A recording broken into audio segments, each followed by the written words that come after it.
Praise the lord. పునరుద్ధారుడైన యేసుక్రీస్తు నామములో మీ అందరికీ నా శుభాభివందనాలు. బాగున్నారా? యేసయ్య మీ అందరినీ ఆశీర్వదించును గాక. అనుదిన వాత్సల్యతను నేటి వాక్య ధ్యానాంశాన్ని ఉదయకాలం ధ్యానించుకుందాం రండి. పరిశుద్ధ బైబిల్ గ్రంథంలో యోబు గ్రంథం 42వ అధ్యాయం 10వ వాక్య భాగాన్ని 3వ లైన్ నేను చదువుతాను. వీలైతే బైబిల్ తెరిచి వాక్యాన్ని గమనించండి. మరియు యోబునకు పూర్వము కలిగిన దానికంటే రెండంతలుగా అధికముగా యెహోవా అతనికి దయచేసెను. దేవునికి స్తోత్రము కలుగును గాక. ఆమేన్.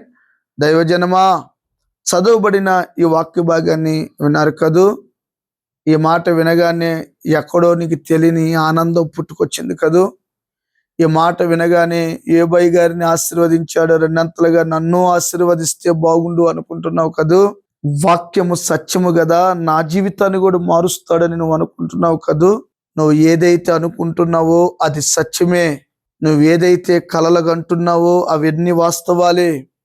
అయితే నీ జీవితంలో ఊజు దేశములో ఆ దేశం అందరికంటే గొప్ప ఆస్తిపరుడు యోబు గారు కదండి.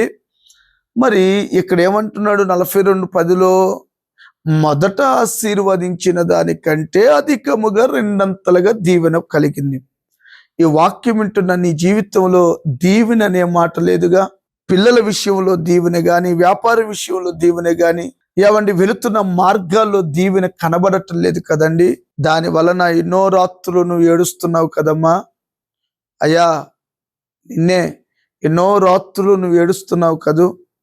యేసు ప్రభును నమ్ముకొని దేవునిలో ఉన్నా కూడా ఏంటి నాకు ఈ పరిస్థితి అని దిగులు చెందుతూ వేసారిపోతున్నావు కదూ. నీ ఆశీర్వాదం నీ చేతిలోనే ఉంది. నువ్వు ఎవరి చేతిలో ఉన్నావు? నువ్వు దేవుని చేతిలో ఉన్నావు. భయపడాల్సిన అవసరం ఏమీ లేదు. అయితే యోబు గారు ఎంత సహనం కలిగి ఉన్నాడు. యోబు గారు ఎంత ఓర్పు కలిగి ఉన్నాడు. యోబు గారు కుటుంబంలో వచ్చిన సమస్యలు, కలవరాలు, మరణాలన్నిటిలో కూడా ఎంతగా ప్రభుని స్తుతించాడు. నీకు ఓర్పుందా అమ్మా? నీకు ఓర్పుందా తల్లి? అయినా ఓ తండ్రి, నిన్నే, నీకు ఓర్పుందా? సహనముందా?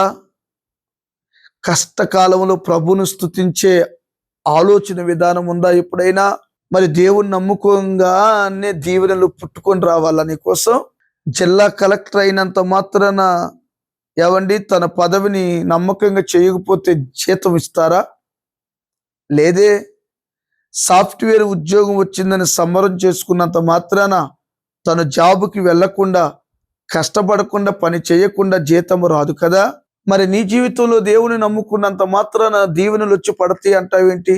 అసలు దీవెనల గురించి కాదు, నీ ఆత్మ రక్షణ ప్రభు దగ్గరికి వస్తే ఎక్కడ కూడా పరీక్షల్లో ప్రమోషన్ ప్రార్థన ద్వారా, విశ్వాసం ద్వారా నువ్వు అడిగి పొందుకోవాలి.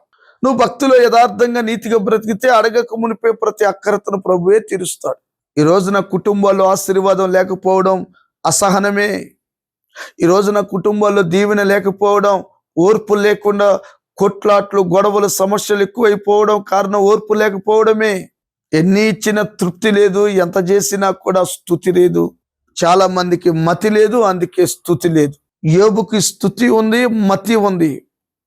స్టెబిలిటీలోనే ఉండి మాట్లాడుతున్నాడు. యెహోవా ఇచ్చాడు, యెహోవా తీసుకొని వెళ్ళాడు, ఆయన నామానికి స్తుతి మహిమ కలుగును గాక.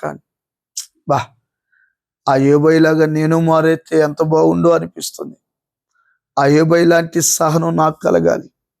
ఆ యోబు లాంటి ఓర్పు, కష్టాల్లో స్తుతించే భాగ్యం నాకు కలగాలి. వాక్యం వింటున్న మీ అందరికీ కలుగును గాక. అప్పుడే రెండంతలుగా దీవిస్తాడు. ఏమా, అర్థమైంది కదూ. ఈ వాక్యాన్ని చేత పట్టుకొని నువ్వు ప్రార్థన చేయి. ఆయన మిమ్మల్ని యోబులాగా రెండంతలుగా దీవెనిచ్చి నడిపిస్తాడు. తలలు వంచండి, ప్రార్థన. ప్రేమ కలిగిన తండ్రి, రెండంతలుగా దీవెనిచ్చినట్లుగా నాకు దయచేసి ఓర్పు, సహనం, శ్రమంలో స్తుతించే అనుభవం దయచేయమని యేసు నామమున అడిగి పొంది నాము తండ్రి. ఆమేన్. Thank you. God bless you. అనేకులకి వర్తమానాలు షేర్ చేయండి.